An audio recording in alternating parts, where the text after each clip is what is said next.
wasn't here. Okay. So you can't Recording sign. in progress. Good evening, and welcome to the October 15th, 2025 Yarmouth Planning Board meeting. I am Joanne Crowley, Chair. The public is welcome to attend our meeting in person or via alternative public access provided on the Town of Yarmouth website. Our meetings are generally held on the first and third Wednesdays of the month, but additional meetings are added when needed. I will begin by taking roll call. Susan Britta, Present. Deirdre Gaquin, Here remotely. thank you. Will Rubenstein, I'm here. Peter Slovak. Here.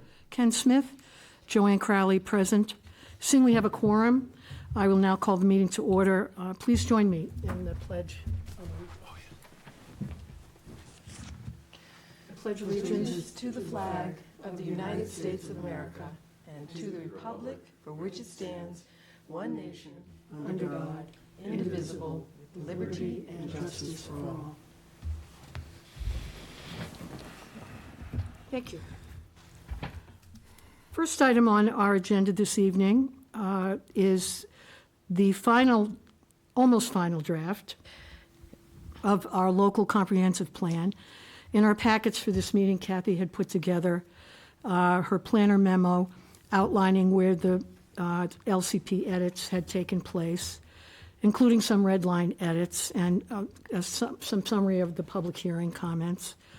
We also will be discussing information that came to us just yesterday with regard to a possible other change to the LCP. This morning. This morning, sorry, it was this morning, the 15th.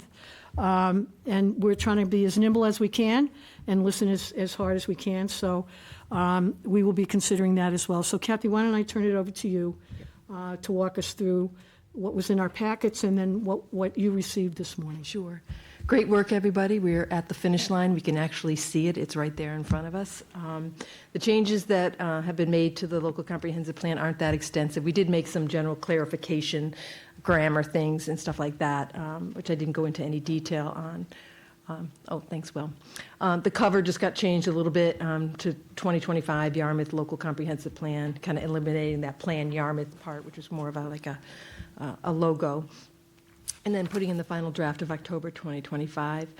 We did take a look at, like I said, some of the formatting. We tried to make some of the graphics more legible. And then we did try and then there were some extra spaces and stuff like that in the matrix. We tried to eliminate that. One thing, a snafu that kind of came up was related to the maps. I think we were hoping not to have the aerial as the background. There seemed to be an issue with loss of data. And it would take a significant amount of time, I think, to try and recreate those in a different way. We didn't really get any comments that people had issues with the maps, so I think at this juncture I would just go with the maps that are in the plan now and not require any additional work effort. To Are make they those. available online somewhere? The maps? Yeah. Oh, they're in here. Yeah, but I mean, in various other places on the town website. Some of them are, like the zoning bylaw and Yeah, things yeah, like yeah. that. And there's a bunch of things that are in the open space and recreation plan. Yeah, Okay. correct. Madam Chair, just as a quick follow-up to that, to the map Yes. issue, is if it's possible, I'm assuming that Jeff, in the digital version of the LCP, those maps will be clickable, enlargeable. Oh, linked- yes. Linked. You'll be able to zoom So for in. people looking at the digital version, Madam Chair, it'll be much more easy, I think, to Yes, to zoom into what you not want to get, look at. or not get bogged down or distracted. On the digital version, I think it's the printed version where, It's less legible in the printed version, exactly. okay, thank you for the clarification. Yeah, and especially my favorite one, which is all the development on Route 28. Yes. I literally took out Very a, small. Magnifying glass. Yeah, it's a They small. changed the I text from wasn't being, sure if I could open it. It's so big. And also, it's really a horizontal map and not a vertical one, right. which is part of the problem too, Yeah, because it well, I think crunches he down. took, yeah. Yeah, they did turn it to I know, landscape, that's what I mean, but even then, it gets a little It's- crunched. Yeah. and they did change the text from the white text to a black text, Yep. which I think is better. It's does definitely better when you print it out, so That does help. that's helpful. Sorry to interrupt, Kathy. Oh, no, that's okay. I think some of the more substantial or notable changes were related to, and we'll go through them in more detail, the red line edits that are attached, and I'll go through those specifically.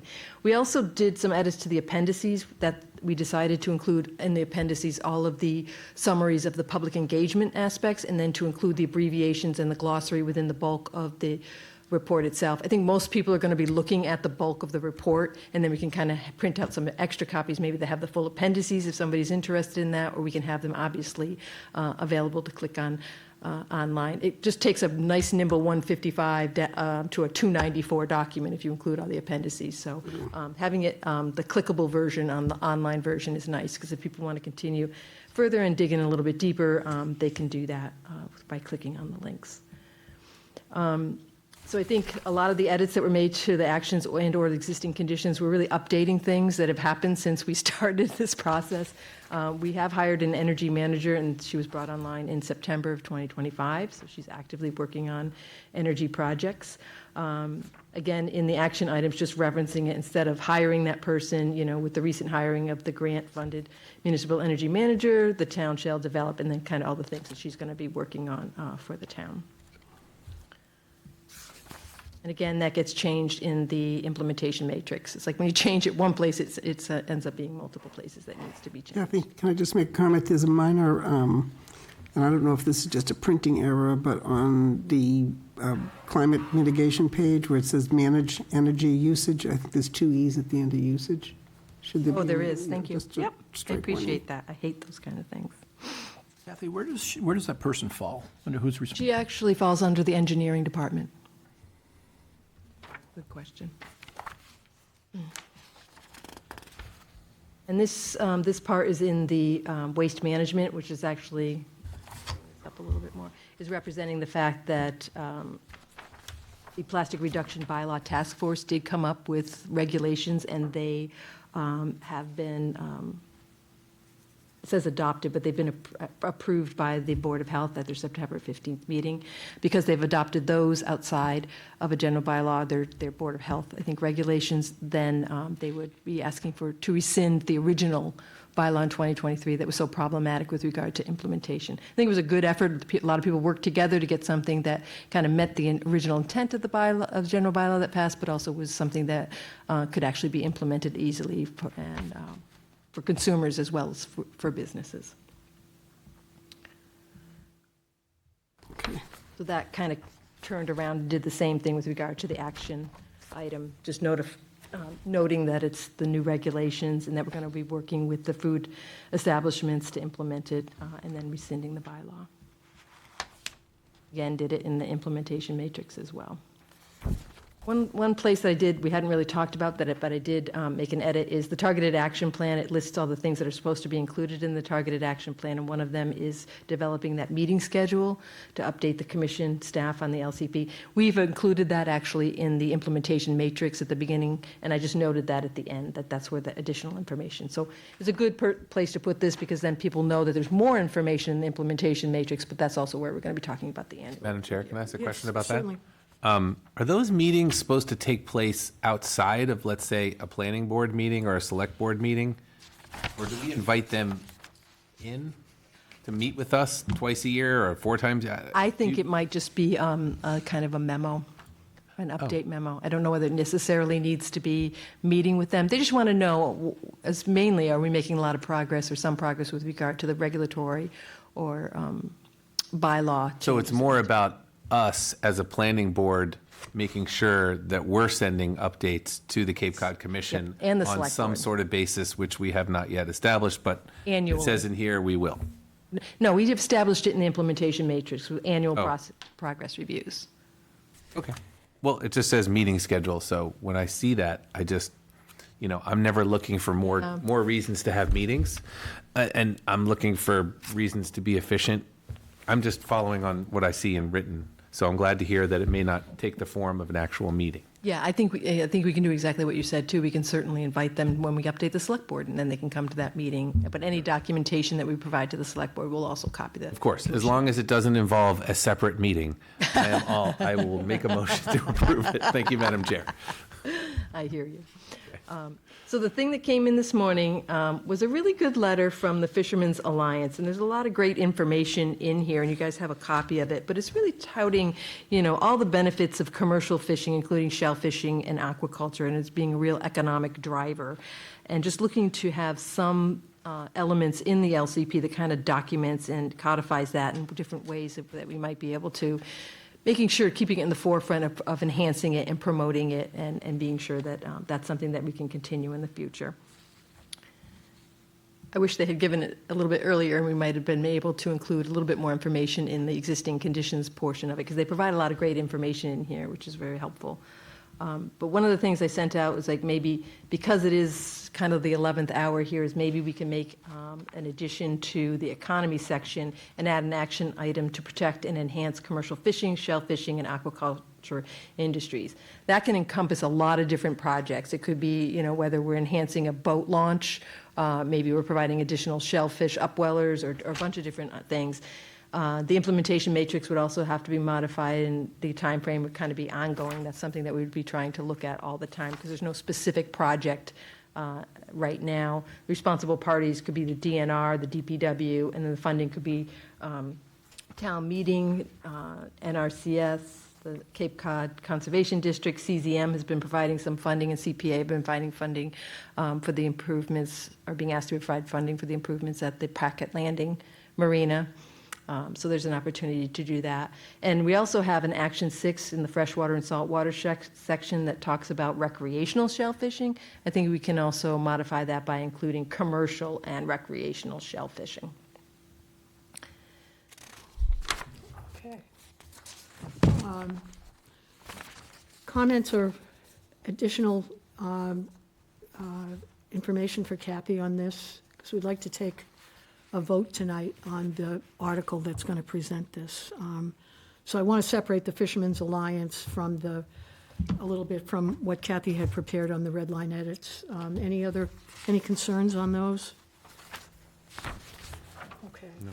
And with regard to her suggested language, with regard to the note from the Fishermen's Alliance, any comments or embellishments that we would like to make there? It looks like we're going to add an action item, and we're going to modify an action item, if I have that correct, Kathy. Correct. Madam Chair? Yes. So if I see this correctly, then on page 96, there'll be a 17th action under economy, right? That will become the 17th action.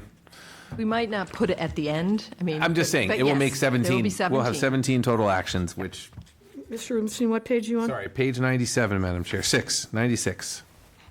I just want to make sure I'm translating this memo into the actual LCP. And Economy section has 16 action items. This would be in addition right, to. this would be the 17th. Okay. Exactly. And I don't know, again, I don't know how the Cape Cod Commission looks at these things, but this is by far the section that has the most number of actions. And clearly, the economy is kind of important. But I have no idea if, when they're judging different LCPs versus other LCPs and how they compare and contrast them, does that seem like, it just seems like it's clearly the biggest action section of Yeah. anything. If I recall from your presentation last time, we were in the 8 to 12 at the most. So I'm just pointing it out. I'm certainly not opposed to it, Madam Chair. I just wanted to mention that it's making a really big section even bigger. And I don't assume that that will cause any trouble with our friends at the Cape Cod Commission, but it is a ginormous section, It is. ginormous issue. I would like to add one piece to that. I think we should add in, into partners, the Friends of Bass River on the new action item. Sure. And I have a small update as well. They're out there propagating the river now sure. with Excellent scholars. idea. They are. And they are doing it. Yes. And I have an update when we get to the RAC committee meeting as well, some of the great things they're doing. I agree with that, Madam Chair, personally. And then Action 6 in freshwater, why don't we go to that page? Action items. Is page 80, Madam Chair, I believe. Good, well, you could be my index. It's almost like I was the clerk once. It is page 80. Freshwater and saltwater. So we will add commercial there. Right, that's what she was saying, yeah. Kathy's.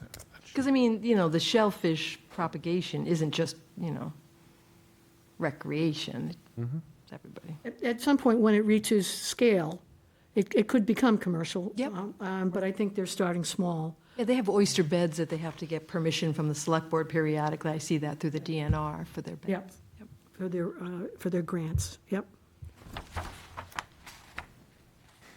Okay. Kathy, do you need a comma after Parker's River? Where are we? Last sentence of modify action 6. I just don't know if that's supposed to. In your read- memo, Kathy, not the in the, memo. not in the Thank you. LCP. I didn't know if this No, memo it's okay. came from the LCP or, Where's, Suggested, I think it's, what are we talking about? or last sentence, at Parker's River, at Long Pond Outlet. Those are two separate places, right? It's technically the Parker's River at the Long Pond Outlet. It is, okay. okay, it's just it's a funny little. It is a English funny little quirky. way of saying it, yeah. Madam Chair. At the Oh, sorry. Long Pond outlet? So Parker's River, that's what's runs behind the Housing Assistant Court property then, and connects with Long Pond? Is that Yes. okay? Yes. So they consider When you that, take the corner on Long Pond, right there. I It thought technically that was is, Swan, yeah, no, it's technically Parker's River. technically Parker's River. That's my understanding. And Madam Chair, Deirdre has raised her hand, so it might be relevant to what we're talking about. Deirdre Gaquin? Just one little comment in Kathy's memo. I think aquaculture is spelt wrong. That sounds right. Yes. It is. Thank you, Deirdre. Okay. Thank you, everybody. Aqua, not acquisition, it's aquaculture. It's Right. AQUA, I believe. Yes, yes. Yes, See, thank Madam Chair, you. there's another clerk who's already taken the role of my job. She's a clerk in training. She's Right. not far from it. Clerk elected, Kathy, clerk elected. Okay.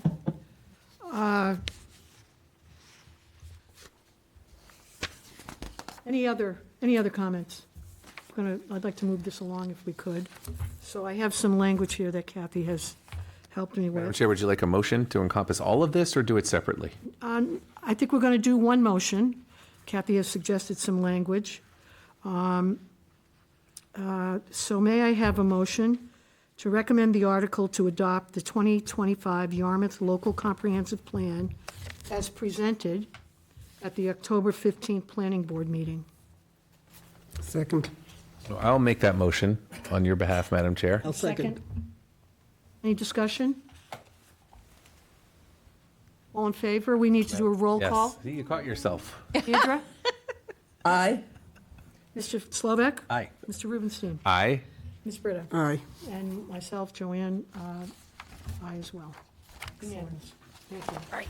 Well, before we move on to the next item, Madam Chair, I do think it's worthwhile to take a moment to reach over to your little back shoulder and give yourself a small pat for shepherding this for the last 2+ years.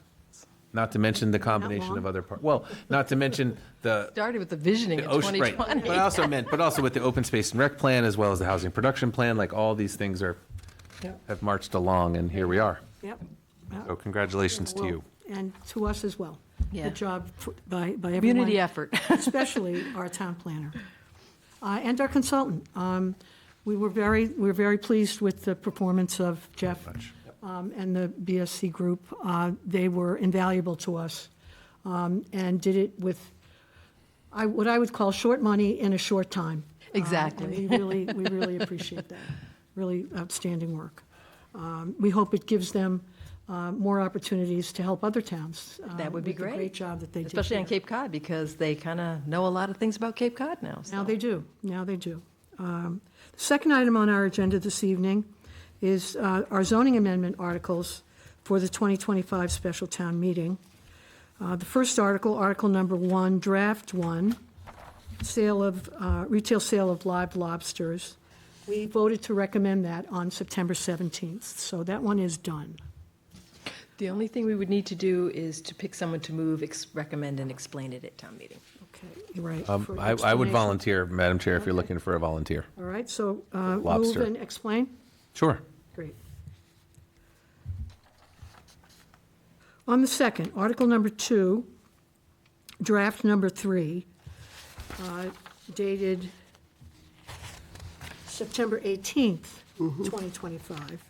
In our packets is the October 8th planning memo from Kathy. summarizing the Select Board comments from the October 7th meeting we had with them about the zoning articles. At one of our previous meetings, we discussed extending the exception, meaning that period from April to November, to year-round for those properties. We discussed it, where a boat cannot be physically located to the side or rear of a building. As it stands now, the language in the article has the seasonality clause in it. And the review from the Select Board, Kathy, why don't you just run through a quick summary of Select Board comments with regard to this? I think Mark Forrest was in favor of eliminating the seasonality. I think he was talking about, the enforcement burdens potentially of the building department. If somebody leaves it there in the winter, then that's another thing that they might need to chase as well. He also commented that he didn't identify any other communities that actually have anything that restricts where you can park your boats. We're a little bit unique in that way. He did express appreciation for the board to take it up. I think they acknowledged that we were heavy in the LCP, and bringing this on was another extra workload. I think he did also understand that the seasonality clause was in there because we thought it might help pass at town meeting. Dorcas was in favor of removing the seasonality clause due to the undue burden on the building department, and noted that people do use their boats in the off-season and might want access to it all year round. Joyce was also in favor of year-round, noting the lack of off-site storage locations and then reducing that extra policing by the building department. They don't really do policing. We don't have the staff to do policing, but they do enforcement when they become aware of a problem. Liz Argo actually inquired as to whether the special permit had a time limit, as taking out the seasonality clause would mean rundown boats could be stored in front of a house all year round. And I think that was her main concern. We did note that the boat and the trailer did need to be registered, so the idea was that it's something that's in use. It's not something that's just sitting there because you're spending the money to get it registered. Tracy Post really hasn't changed her position. She's very much, I think, against it. Understands that the building department is busy, but maybe they just need more resources.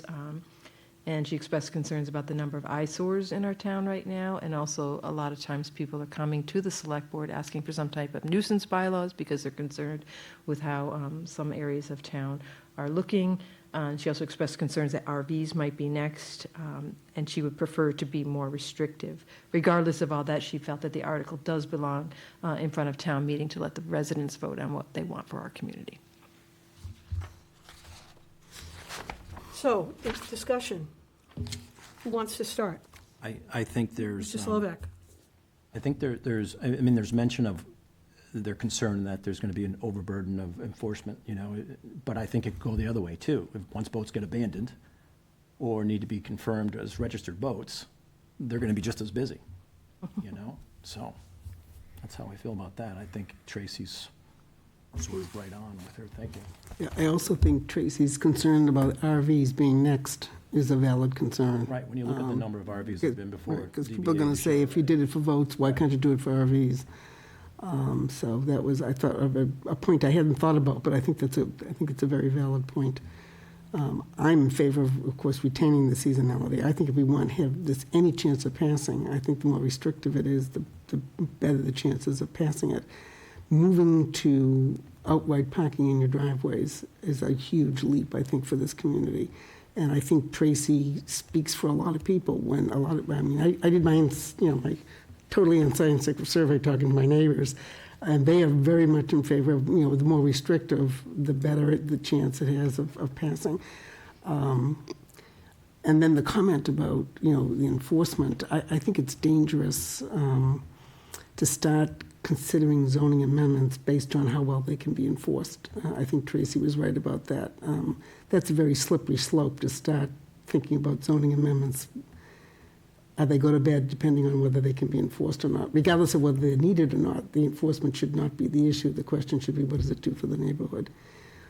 So I thought that was a good point also on Tracy's part, that, she said she understands Mark as a big job on his hands, and Peter, reaffirmed that. But I don't think that's a reason that we should be recommending zoning to I don't think that's a reason to recommend such a drastic zoning change. So my position is I think we should retain the seasonality. Madam Chair? Mr. Rubenstein? I've been thinking a little bit about this, and I was sort of thinking about the work that we did for 18 months with the ADU amendment, in the sense that we worked really hard to get something in front of the town voters. And we also, at the same time, like we did with both of these amendments, we also tried to listen in real time to what people were thinking and saying. And I guess I come back to what I said a couple of months ago is we were presented with a concern, and are we actually, now that we're finally at the finish line to recommend this to the select board, two things come to mind. One is, are we actually doing what we thought we were doing when we started this 6 months ago, now that we're actually in October? And the second one is, when we were talking about ADUs, we were concerned with, would it overwhelm anybody? Would it overwhelm the building department? Would it overwhelm the ZBA? Would it open up the proverbial floodgates? Now, of course, we only have 1 year of data, and of course, the state of Massachusetts has decided to sideswipe us on the ADU issue. But if I recall, it didn't, anecdotally, Kathy, it didn't seem like with the ADU concerns, and we did mitigate through the special permit process after much conversation, it didn't feel like the floodgates had opened, even before the state stepped in. Correct. Now, maybe this is apples and oranges, but at the same time, we're still here flying a little higher off the ground and trying to be respectful of the town resources. I totally agree with where Susan is coming from on not having that, the cart driving the horse, or the horse driving It's a the cart. policy, yeah. I totally get that. And so I guess the other part of all this is, again, are we actually going to put forth something to the select board to then recommend, for them to decide whether to recommend to town meeting that actually solves the issue? And the issue is, of all the nice people in our town that have a lot that's too small, that also own a boat, and when you start making that circle smaller and smaller and smaller and smaller, I personally don't know enough factually to say this, but I have to go with my gut instinct, which we all have to rely on every day, which is I don't feel like there's going to be a huge amount of people going through this process to go to the ZBA. That's just what I'm predicting. I don't feel like it's going to be dozens and dozens and dozens of people. I could be wrong. At the same time, I am really happy that we do have the process that we got to where we are making this a ZBA process and a special permit process, because it seems very reasonable that would be something, much like with the RVs that have come up in different kinds of circumstances at the ZBA. Neighbors have a right to know and should know and be a part of the process of that decision-making at the ZBA level. So I guess what I'm coming down to is I'd be disappointed for all the nice people, whether it's a small circle like I think or even a slightly bigger one, who can't park their boat in front of their house because their lot's too small. I'd be sorry if we did this whole process and got to town meeting and it just got completely rejected because of the lack of a seasonality requirement. But see, I think- And so, I'm almost done. So I'd rather see this go forward with the seasonal requirement on it and see how it goes. That's just my opinion. And then maybe through further processes down the road, this could be amended or changed or even, repealed. Yeah. I don't know. But to just start with, you can have it in your front yard all year round, when that is not what is true for the people who do have a lot that is big enough to park their boat, doesn't seem inherently right to me. So that's my personal position, Madam Chair. I believe the seasonal requirement should stay in, and certainly it's open to further discussion as we continue. Joanne, can I make a comment? I think, Will, you touched on a good point in the fact that we really don't have a lot of data. We really don't know what the universe is here. And so it's hard to go one way or another, because whether we're talking about 5,000 people or 300. And it makes it. 30. Or 30, Or 20. exactly. I And don't we're making a significant zoning change in residential neighborhoods. I said it last time, and I'll say it again. I think residential neighborhoods are under siege. We've got the childcare centers, we've got adult daycare centers, we're now selling lobsters. My personal favorite is ADUs, and we'd worked so hard for 18 months to come up with something we thought was perfect for our community, and that got, shunted aside. You have people that can have home offices. We now we're now supporting lobsters. At some point, when does your residential neighborhood stop being residential and convert to some sort of amalgam of stuff? And how do we attract people to buy into a residential neighborhood when we should be sort of, like equal protection under the law? We should be protecting their investment also, as well as people that do own boats, and with reasonable accommodation, we try to help people. There was some talk about this sort of being like spot zoning, because for people who have a hobby with having a boat, and we're changing a zoning requirement to take care of a hobby. That's a real dangerous. I mean, we should be protecting and the residential. That's what zoning is for. If we look up the reason why you do zoning, protect value and residential investment.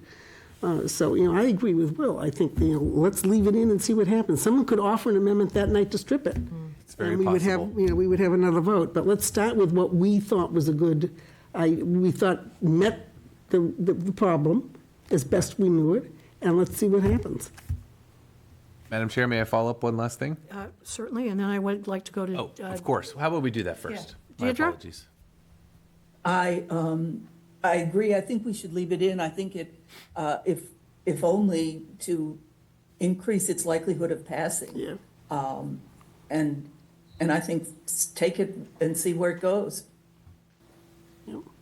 Thank you. Yes.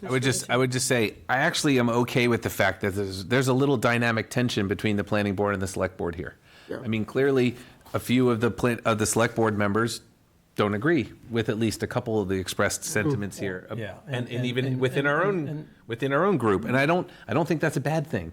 I don't, I think there are definitely times, and it's been shown in many other circumstances, where there's, a lot of,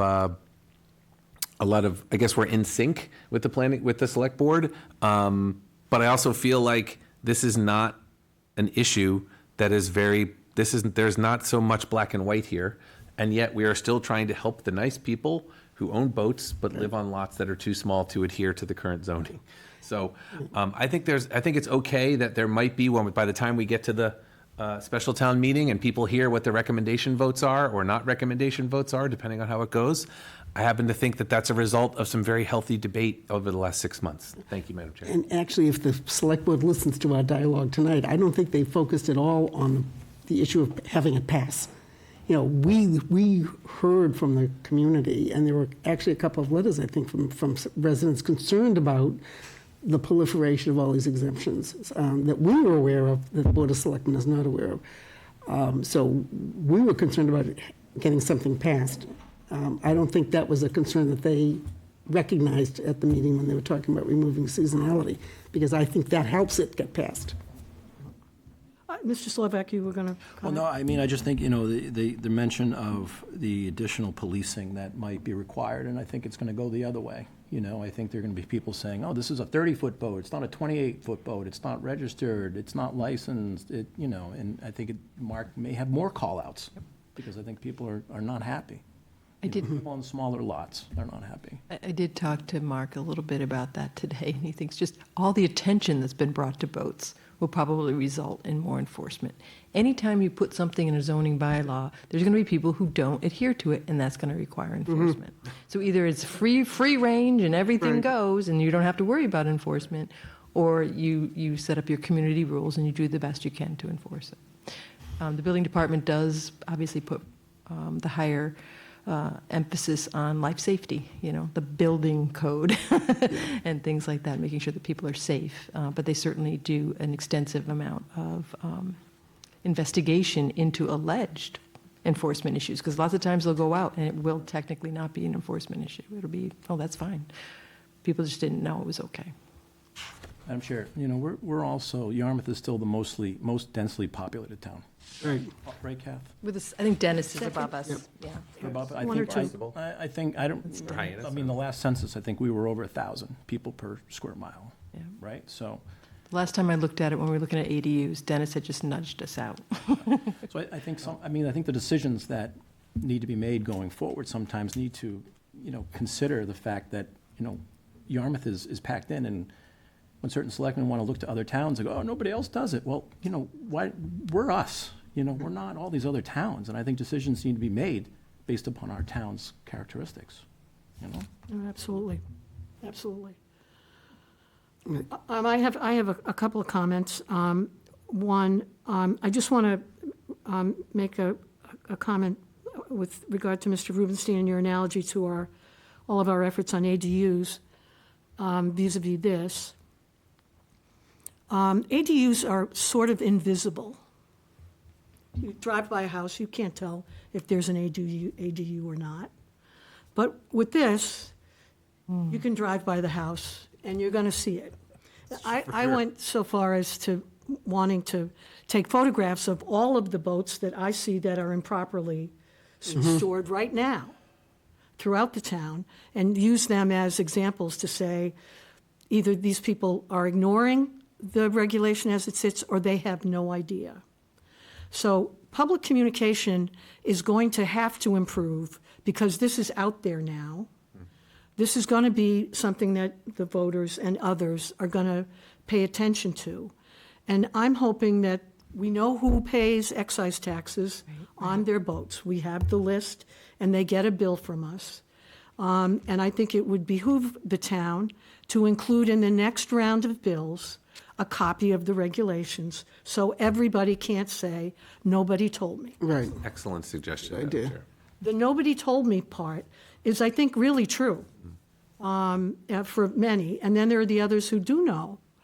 But I think with this and the public hearings we've had and the various participants who are living in neighborhoods where this is important to them need to know what the rules are. And if this successfully passes, this would be an opportunity for us to get to also, I'm not looking to publicize it, but I do think we need to be better at idea. understanding that this is not storage, this is parking. And so that in line with that, that's, I think that they're just, to me, one is very visible and the other is somewhat invisible. The other piece, and I almost commented when we met with the with the select board, was the comment by Doris McGurran. Is it her? No, sorry.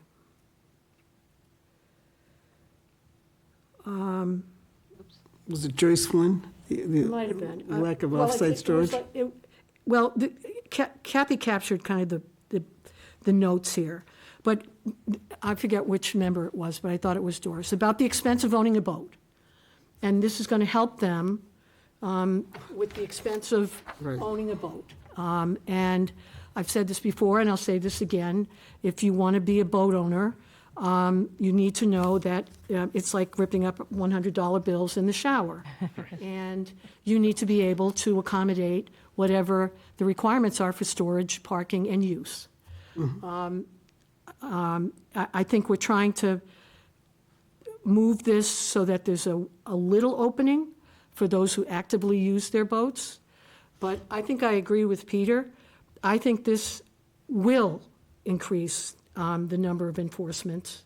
And we will have to wait and see if, in fact, it's successful. But I would like to go forward. I join you and some of you in thinking, including the seasonality, is where we kind of started and where we wanted to open a little door for people. And we'll see how it goes at town meeting. I also liked the comment that the chair of the select board made. This belongs in front of the town meeting. For sure. You know, I think this belongs in front of town meeting. So with that, I don't think we have any changes to suggest to the article as it's written, do we? No, this is what it looks like. So, Okay, it wasn't, well, I meant about the seasonality. Deirdre, any other questions? No, I don't think so. Okay. So may I have a motion to recommend zoning Article 2, boat parking, as presented in draft number 3, dated September 18th, 2025? I would, okay. I will second. Any Who further made the motion? Susan. Thank you. Any further discussion? We'll take a vote. Deirdre? Aye. Mr. Slovak? Aye. Mr. Wilson? Aye. Ms. Britta? Aye. And myself, aye. Thank you. Who wants to move, recommend, and explain this one? Is that why you volunteered so quickly for the first one, Will? Maybe. No, I'll be happy to do, I serve at the pleasure of the chair, but Do we need to make that decision tonight, Kathy? I need to get a letter of the written to, Oh, the town moderator? yeah. When is that due? I typically do it right after you guys vote, and then it gets kind of included in the information that goes to, well. Because I was thinking Mr. Smith. Oh, Ken might want to. Penalty for being absent. no, but he's also, He's a boater. He's a voter. is. Yeah, he So might be you- really good. We can always change it out, right? So why don't you put my name in, and then You can speak at to some Ken point, privately. we can, Yeah, I think the town moderator would allow us. I don't think he's going to. We'll make a motion from the floor. So funny because Susan moved and seconded the motion for the zoning, and you seconded it for the other zoning article too. There we go. It makes my copy paste much easier. Thank you. You're welcome. Thank you all for all the work and time and effort we spent on this. This was not easy. When is the, sorry, just as a point of order, when is the next conversation? Is it Tuesday coming up? Tuesday. Is the I'm- conversation at the select board and they'll have their discussion and their recommendation or their vote? I'm assuming that they're going to vote to recommend all the Or whatever articles. Yep. whatever the vote will be next Tuesday? Yes. Okay. Sometimes they delay it and they vote right before the meeting, but I don't see why they would do Right, that. because they always have a special meeting right before the town meeting, right? I would just send a really short memo saying you guys discussed it, deliberated, and decided to. And we did consider the select board's comments. Well, yeah, I will explain that. No, it's been a thoughtful deliberation all along. I think people have been really trying to, like you say, solve the problem. And also as Madam Chair, just a very quick thing, the warrant is quite robust for a special town meeting.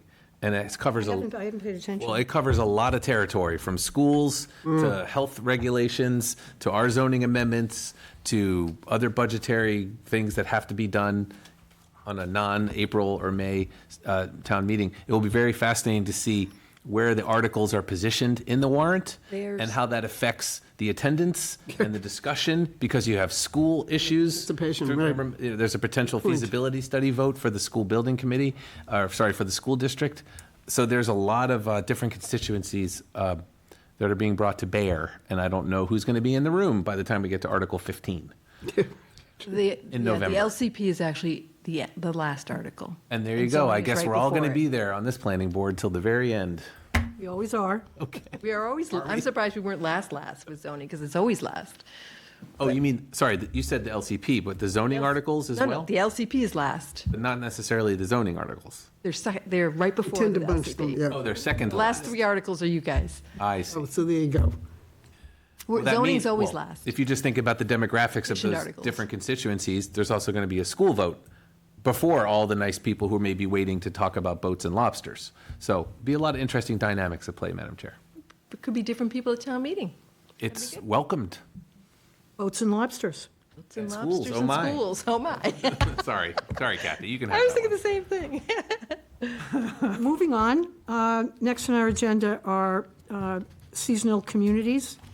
In our packets this evening is a draft of regulations for CMR 76.00, seasonal communities, which are out for public comment through the end of this month, October 31st. Kathy has provided September 11th PowerPoint presentation from the Seasonal Communities Advisory Council on the draft regulation update. And yesterday, she provided, and she gave us another copy today, her comments with regard to the regulations.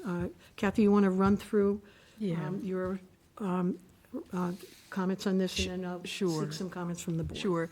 Just for maybe the public who may not know, Yarmouth was not formally designated a seasonal community because we didn't quite meet the percentage of housing units that are seasonal. That's right.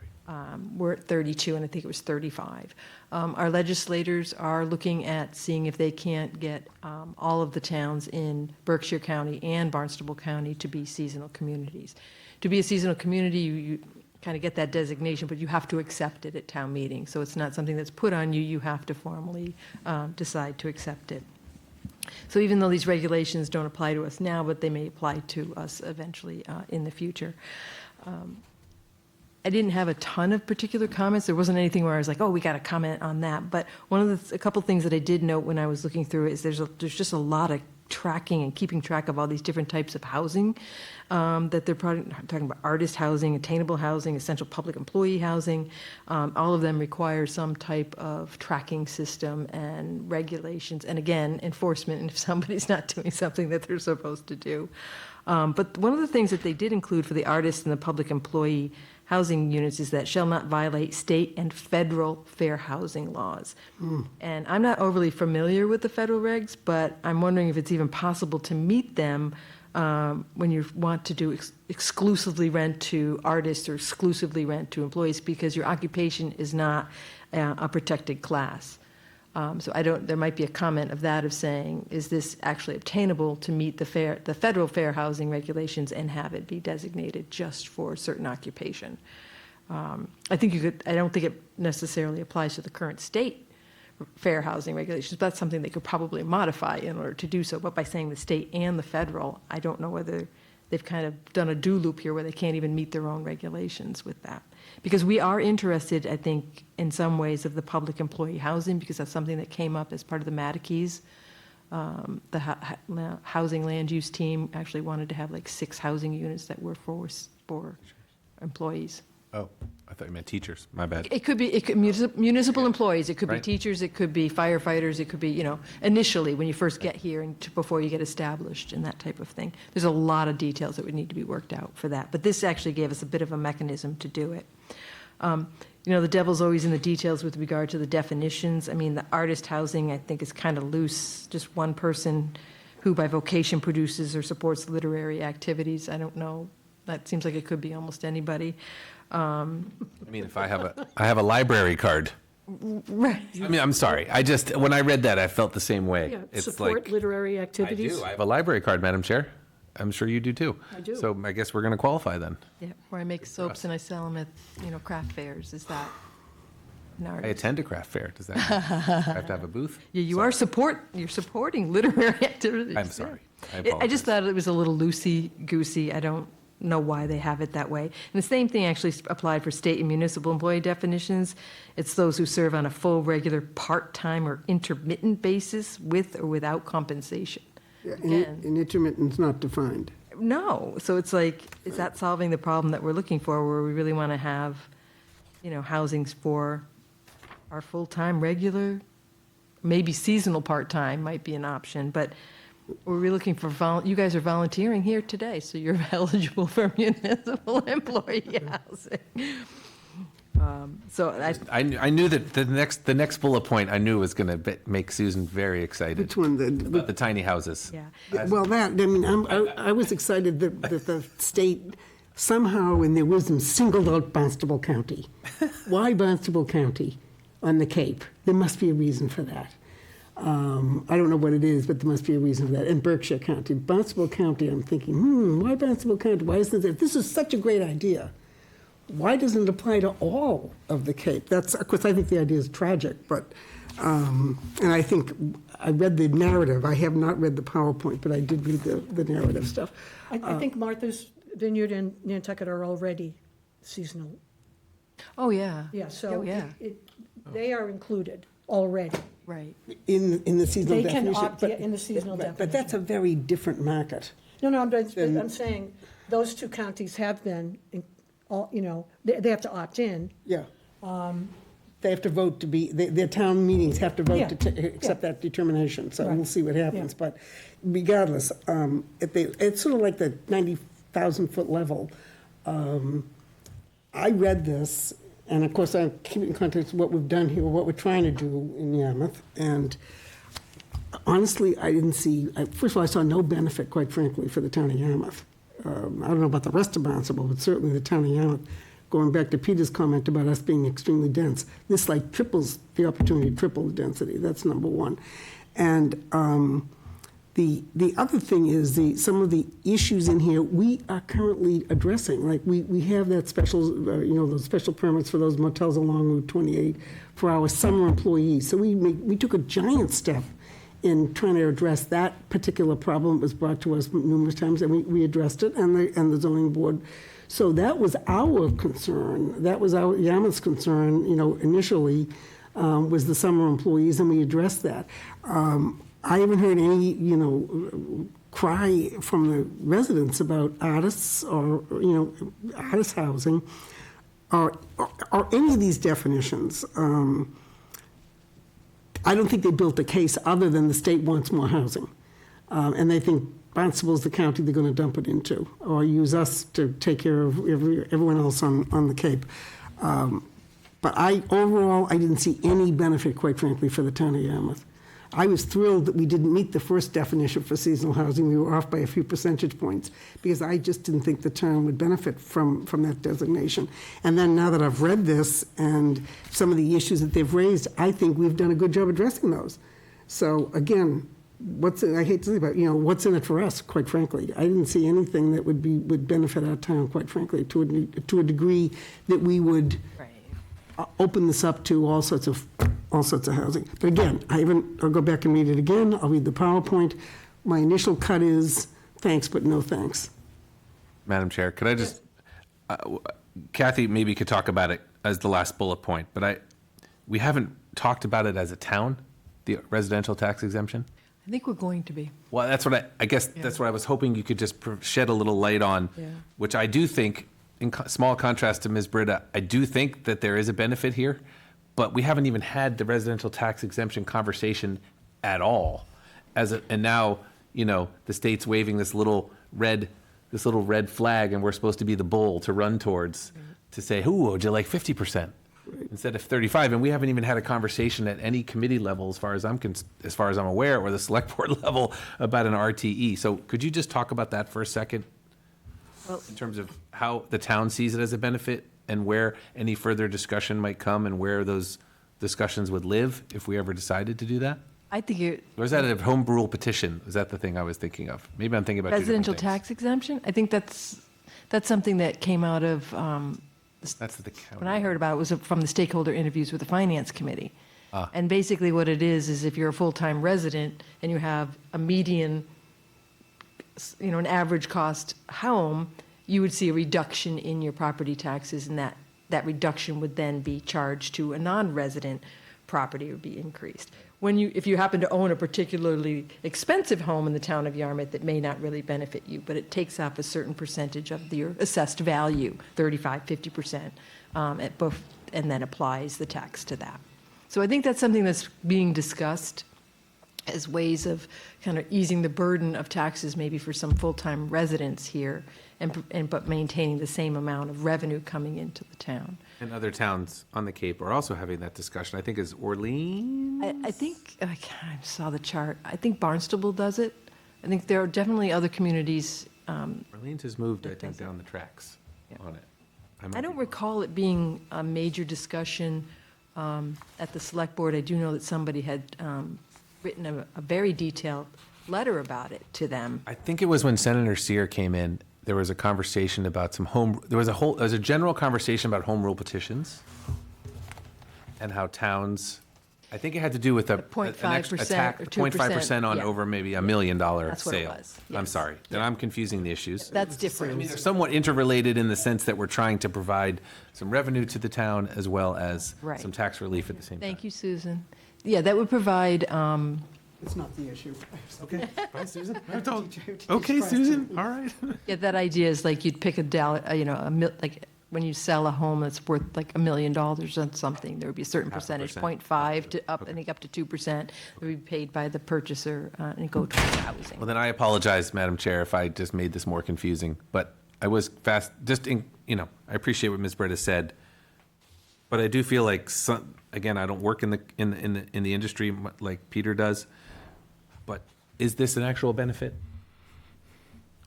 I'm not saying is it enough to actually want to pass the entire thing, I just was curious. Where's that burden going to be shifted to? The Right. non-resident? Going How you- somewhere. And how you're going to track that? I haven't read it, I don't know. Okay. What the impact. Don't neither of us. Couldn't even guess yeah. Okay. I don't think it's enough, though. My belly button says it wasn't. Points are- My belly button. My belly button says it wasn't enough to invalidate all the concerns we have in the 3 bullet points at the beginning of the memo, Madam Chair. But, and I don't want to take away Mr. Slovak's opportunity. Peter, any comments?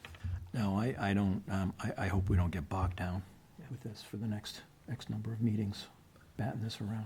You don't have to comment on it.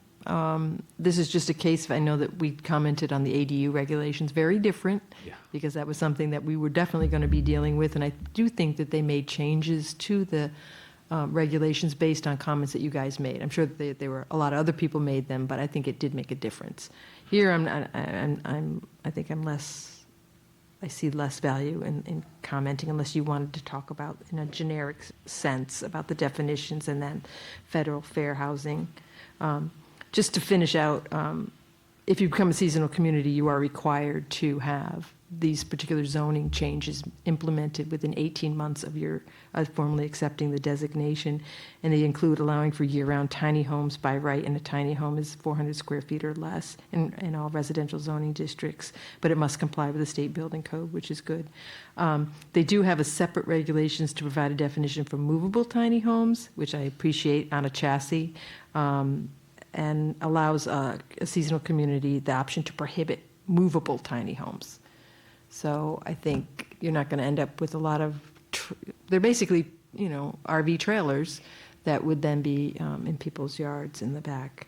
I don't know if that's what the community wants, but I'm glad that they didn't force you to have a movable tiny home bylaw in your community. There's also a requirement regarding undersized lots. I think our non-conforming section is pretty liberal, and we actually catch a lot of those. They called it undersized lots, but they're non-conforming lots. We have a lot of legally pre-existing non-conforming lots. But this may, make a few lots that were non-buildable for various reasons, usually related to common ownership. It might make them buildable. Madam Chair, can I ask a timeline question? Mm-hmm. So we didn't initially get the designation because we were 3% under, so we didn't get automatically designated at the beginning. So now there's a pathway through our elected officials. There was always a pathway. I mean, if we wanted it, we So- could have actually petitioned kind of for it, because all the criteria, I think we would have been able to say, we're very strong on all this criteria. But they're not requirements, they were only requirements for the initial designation. People were initially designated, and I'm assuming they had to accept it, but we were not, Through a vote of some kind. for town meeting vote. Okay. Yes. So, We would need a town meeting vote, even if they say, okay, we're going to let So- all Barnstable County towns, you need to right, vote so it. so this has nothing to do, this wouldn't come to the select board for how long? I mean, is this something is on our radar for spring 2026 town meeting? No. Or is this No, spring no, no. 2027 town meeting? I have no idea. I have no idea. I guess that's why I just want to piggyback on what Peter's saying is, I think we should do literally nothing here, Madam Chair, when it doesn't sound like there's any imminent concern in terms of the practical, acceptance, or even much less a discussion about this at the select board level. Thank you. Deirdre? I was very, I really don't fully understand what it would benefit us, so I think that's one thing I'd like to better understand. And about the designation, I found it intriguing that we came in underneath, and I looked at the way the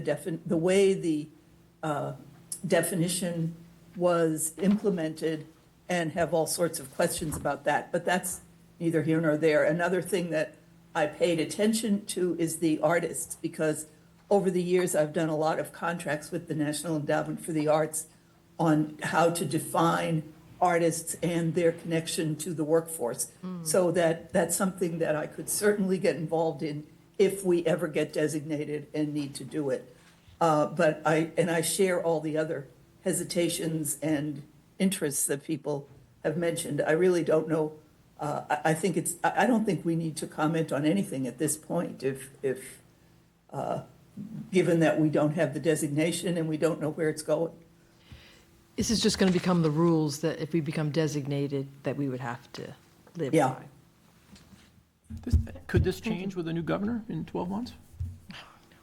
Right? I mean, just, As well as other elected officials who may change office. I also agree. I don't want to take any time, and I don't want to burden you, Kathy, with having to put together a response. Yeah. My view of this is that this is like a piece of candy that's got a nut in the middle of it that they want to get through. There are two things that they want: tiny homes and undersized lots. And they wrapped around it pages of definitions, pages of what a trust is, a regional trust, pages about who the occupants are. Zoning is about the land use, the use of the land, not necessarily all the time about who occupies it. We went through this when we went through our ADU discussions, where we thought that, the use of the property and helping all get additional housing, we were limiting it with having the affordable restrictions. These restrictions are 30-year restrictions. You can still have short-term rentals for 6 months. I just think they wrapped this around public employees and artists, and it goes page after page: residential exceptions, housing needs assessment, and the reporting. I picked up on the burden that is. reporting. A lot of reporting. The reporting on things like record keeping on year-round housing occupancy restrictions. We would have to keep track of that and report it out. And their definitions I think, are really not very well done. They keep using housing unit, and there's no definition of housing unit. We commonly refer to that as a dwelling unit, which does have a definition. They even do that with the definition of tiny homes. I mean, they're calling it a housing unit. There's no definition. It's really a dwelling unit, which has a real difference in terms of what the requirements are for a dwelling unit. Anyway, so they want I think they just want two more things. They want tiny homes, and they want lots that are big but not subdividable, and they want to get housing onto those lots. And they wrapped a big piece of chocolate around it with all of this other stuff. I mean, We all love chocolate, Madam Chair. I hear you. you don't have to quote me on all of that, Kathy. I think that's funny. But it doesn't sound like, Madam Chair, if you're asking, do we need to comment, are you suggesting that we no. should comment with the chocolate analogy? Or? No, Okay, well, I don't know. no, I'm not. I'm not suggesting that. I'm fine with not commenting on it. There was nothing here that was so obviously egregious that So, you'd want to get. so if our elected officials, let me just make sure I understand this right. So if in Boston, our representatives for the town of Yarmouth get a bill passed that says we want Yarmouth to be designated a seasonal community, it would then come to the special town, it would come to a town meeting in the future. Okay. Yeah, it would come to the select board, and I guess they would Right, decide so whether they, yeah. they come down the mountain with the tablets and they say, do you want this? Yep. And then there'll be a discussion and then potentially a vote. And it doesn't feel like, given the timeline, that is happening anytime terribly soon. I have no idea. Okay, or even better. But I you don't think I haven't heard anybody talking about it, other than Elected the officials. the legislators want to get at least it automatically designated. I haven't heard anything at the local level about. Yeah, I guess people I'm- wanting Anything gone before the select board on this? Not to my knowledge. I haven't seen anything on the And agendas. which elected officials have come talk to the town of Yarmouth and asked its residents if this is something that we actually want? I think Kip Diggs was asking some questions with regard to to it with the town administrator. I think the idea was that what he wanted to do was add more cookies, in the sense that if you are a seasonal community, maybe you get an extra point or something on some of these one-stop grants that come to different communities. So different ways of kind of monetizing it to give us better access to funding, which I thought was a good idea. I mean, so that might be a benefit that maybe, Drop a few points off that 10% maybe, you know, Percent. affordable housing. Oh, that, okay, I'm sorry. Any further discussion on this? Okay. Next on our agenda, Matakey's project, Kathy? yes, Matakey's Muck Committee had a very productive meeting on October 9th.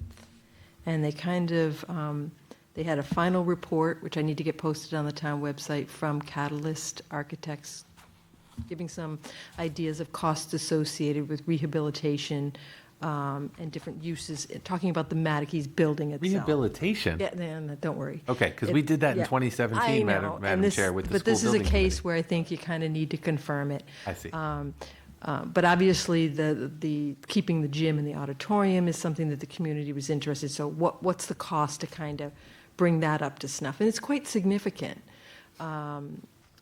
So that report was presented to them, and then they also, BSC Group presented 6 different kind of bubble diagrams that showed different types of land uses and general generic blocks kind of thing of how it might be laid out on the site. And then the MUC actually went through and made some preliminary recommendations that they're going to be presenting to the select board at the November 4th meeting. Some of the things that they made a determination on was demoing the school portion of the Matakey's building. Is that a yay or a nay? Definitely gone.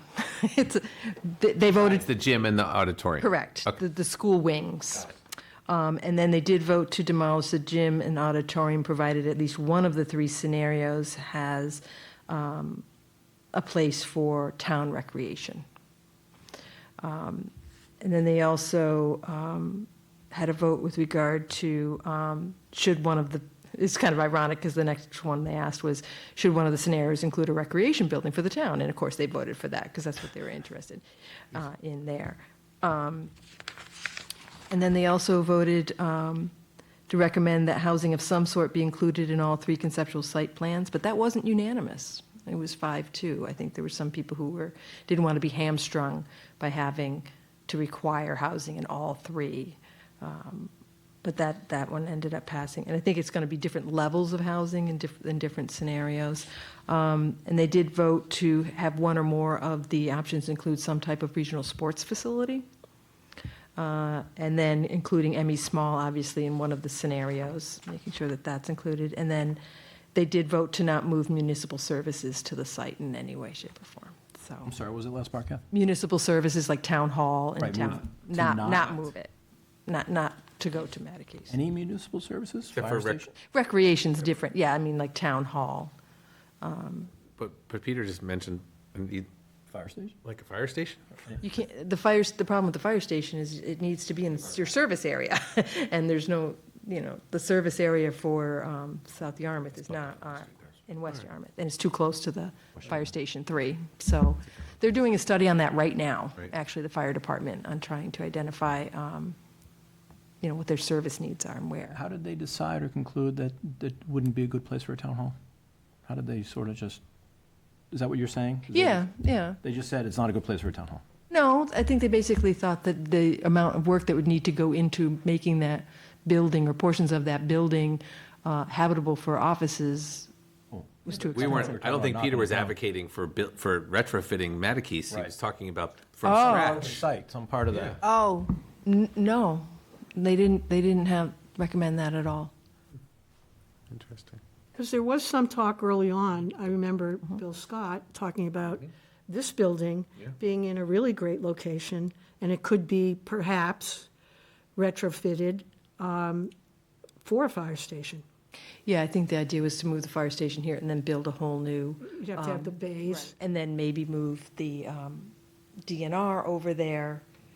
So when you move everybody around, the only building that gets left is the one with the DNR and recreation in it. that you could sell, and that's like valued at $1.7 million.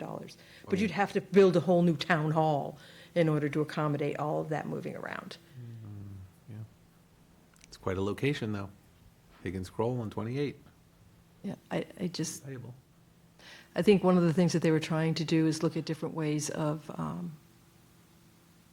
obviously meeting some of the demands that were clearly identified with regard to the sports complex, recreation, and housing, but in different ways it might not cost the town the money. So maybe it's a case where it's a sports complex and it becomes like some type of public-private partnership where we get access to a gym on a regular basis of some defined amount through an RFP or a memorandum of agreement or something along those lines. Bill Scott had mentioned that I think there was a grant, or he was pursuing yes. something for the sewer. Is that still?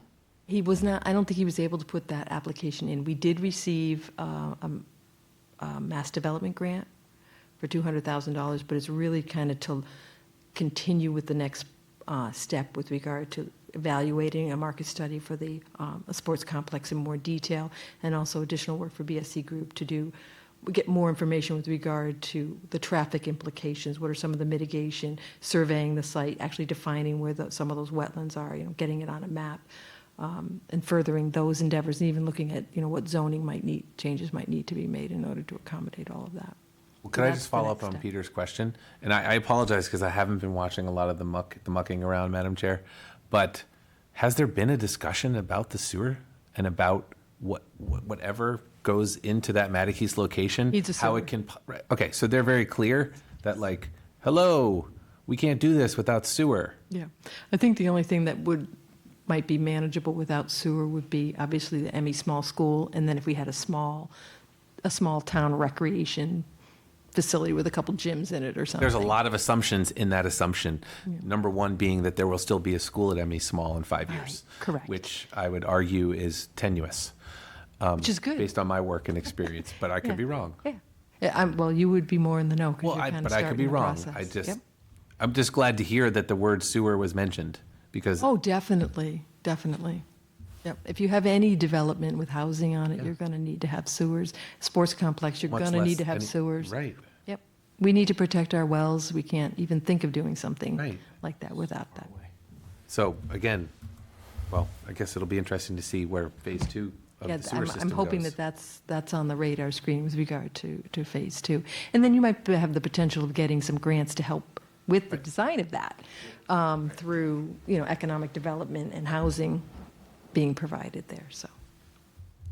I would think they're just throwing money at you for more housing, so hopefully they'll throw it our way. Moving on. Deirdre, did you have any comments on this one? No comments. Okay, thank you. I have a tendency to forget when people are remote. Well, I was looking for a hand. Okay, And I didn't see one, great. Madam Chair, but Yeah. I appreciate Thank you. We can't see her smiling face. that. It's her choice. I can't make my camera work. I don't Okay, know sorry, why. Deirdre, I apologize. I thought you just didn't want to see you for us to see you. We have minutes to accept. May I have a motion to accept the minutes of July 16th? So moved. All in favor? I have to do roll call. Second? Second? Mr. Rubenstein? Oh, aye. Mr. Slovak? Aye. Ms. Gaquin? Aye. And myself, Joanne, approved. May I have a motion to accept the minutes of October 1st? So moved. Second. Any discussion? Deirdre? Aye. Peter? Aye. Will? Aye. Joanne? Aye. To everybody. Okay, excellent. Committee updates, Yes, Madam Chair, I do have one, if I may. please. The RAC met on October 6th. There were a couple of highlights. The facility is continuing to motor along, and I believe the DPW has put up, much like they did with the Parker's River Landing project, they put up some drone videos so you can see the progress. It's not an incredibly sexy view right now because they haven't actually started building any buildings yet. We're building large holes in the ground, as you can imagine, Madam Chair, given the nature of the actual building itself.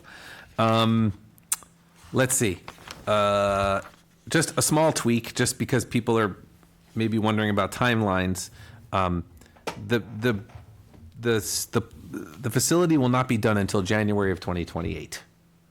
So that's a few months later than was originally projected at the beginning. It's not uncommon for a project of this size for it to slide a few months. So again, just to kind of get people in the mindset of there's no facility to flush the toilet into until January of 2028. And even then, once the building is constructed, it has to be brought online, which is a several month process to actually be able to receive what it needs to receive. So I think we're looking at the middle of 2028 at the earliest until anybody is going to be flushing a toilet that will go into that system, into that building. Speaking of which, there still is the work going on at the golf course, and they're making lots of progress at DEP, and we'll be doing some work this fall with leaching manholes and perk tests and all kinds of good things, because again, the state of Massachusetts decided to give us a permit for 375,000 gallons when what we need is 1.5 million at the very least. But what can you do?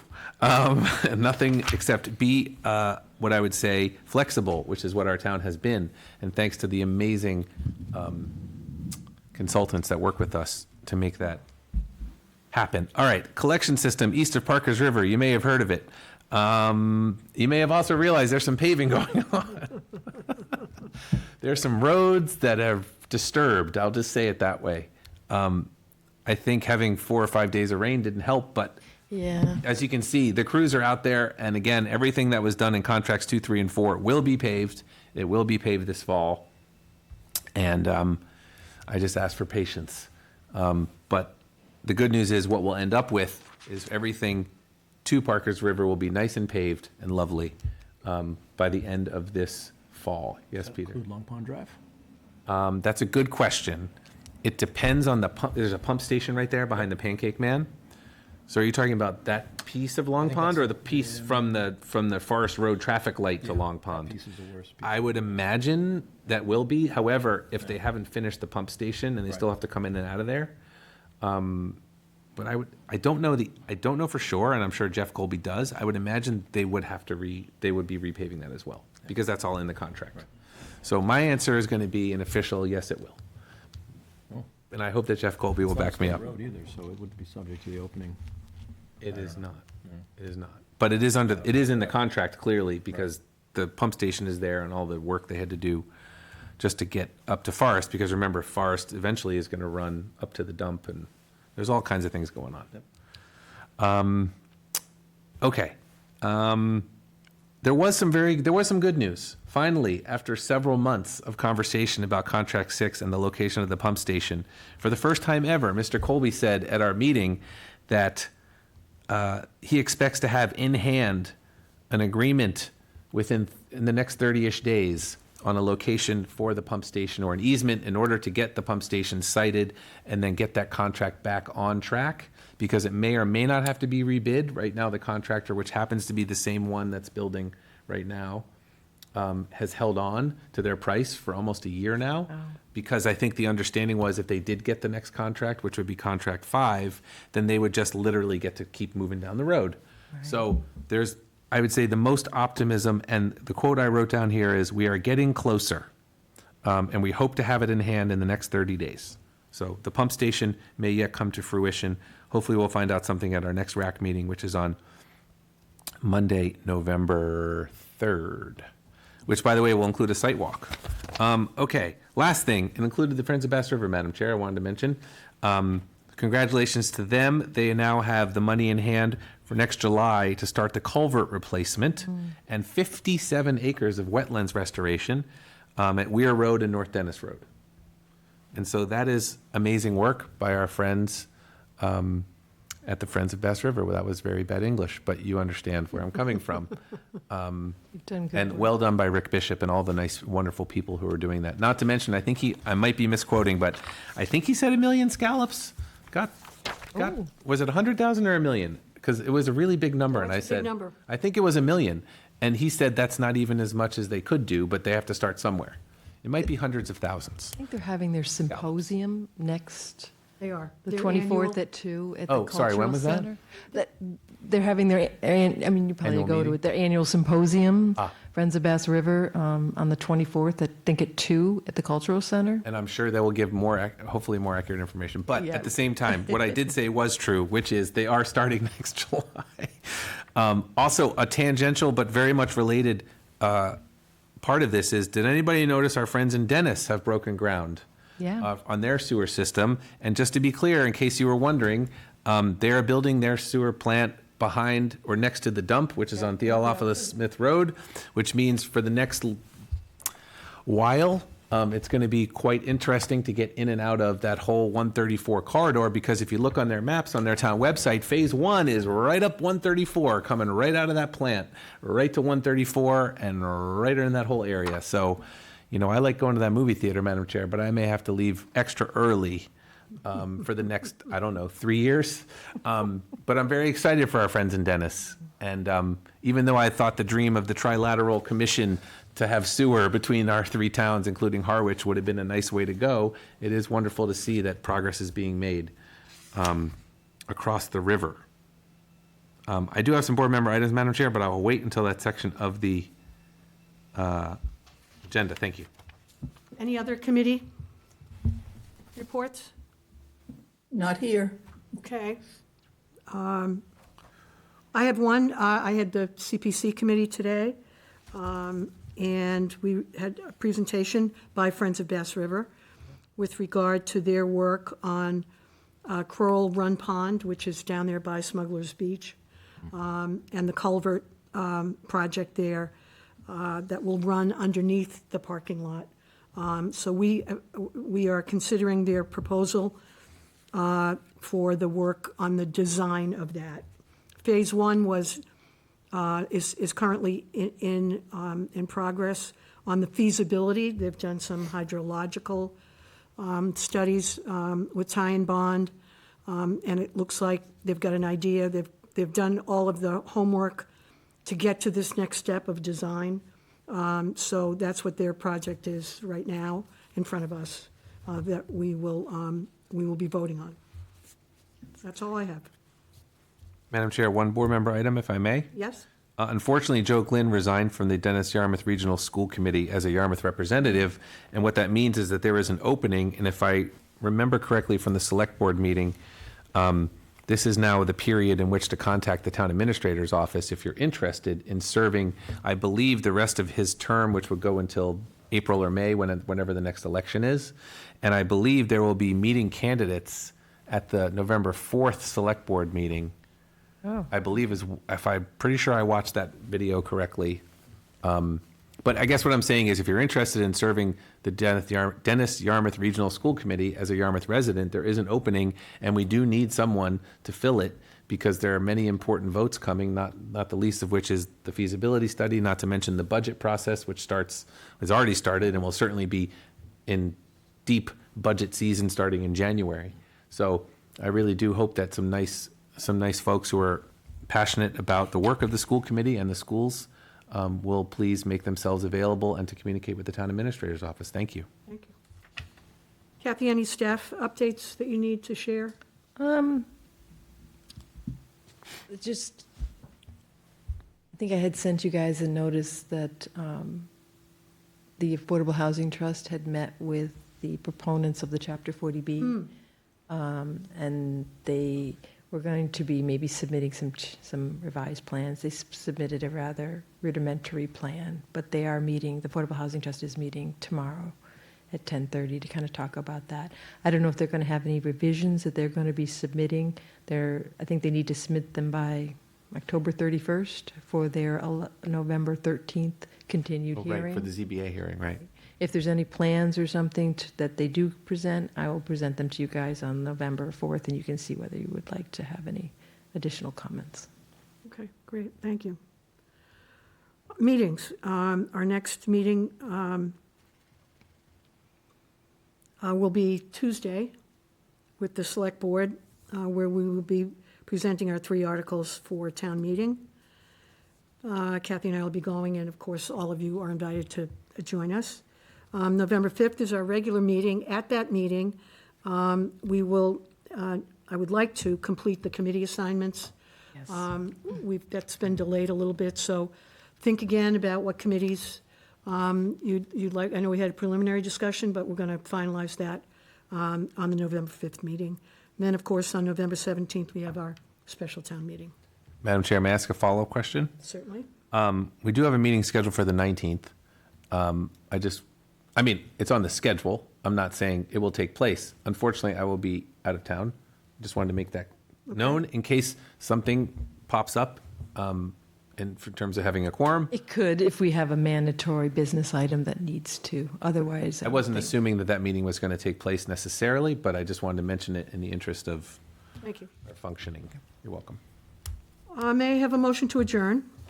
So moved. Second. Roll call. I'll start with you, Deidre. Aye? Peter? Aye. Will? Aye. Joanne? Aye. Thank you. Thank you, Kathy. Thank you. Record.